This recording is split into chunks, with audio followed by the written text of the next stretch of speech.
Pope Benedict announced his decision to step down in a meeting with cardinals. His resignation is the first by a pontiff after over 600 years. Bianca Piedad tells us more.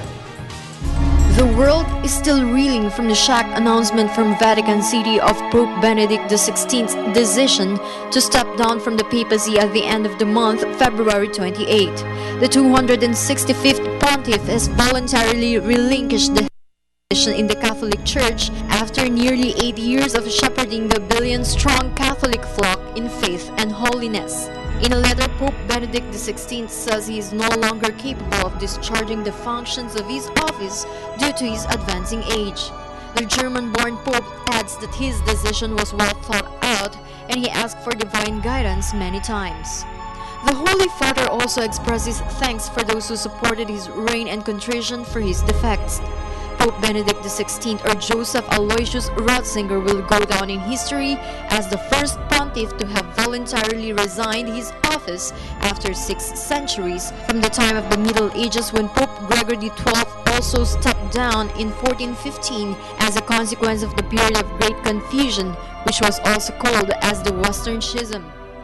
This happened because of the Avignon papacy, which took form because of the huge influence the King of France then wielded, in effect having the Pope then rule from Avignon instead of Rome.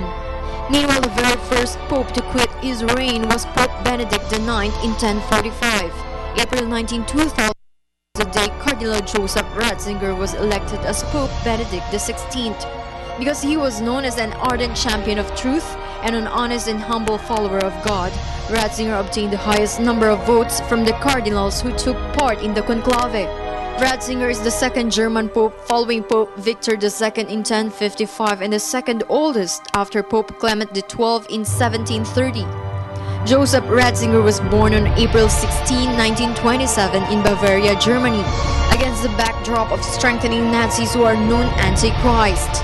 Despite being a devout Catholic, Ratzinger was forced to serve in the armed forces of Adolf Hitler, but after the war he immediately surrendered to the Allies. Ratzinger went into seminary together with his brother and was subsequently ordained as priest on June 29, 1951. It is common knowledge that Ratzinger is close to his predecessor, Pope John Paul II, who rejected many times his offer to resign.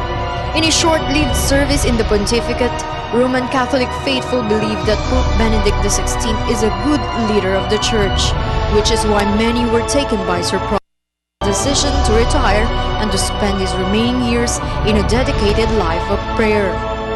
In the early part of March, the College of Cardinals is expected to gather once again to elect the new leader of the Catholic Church.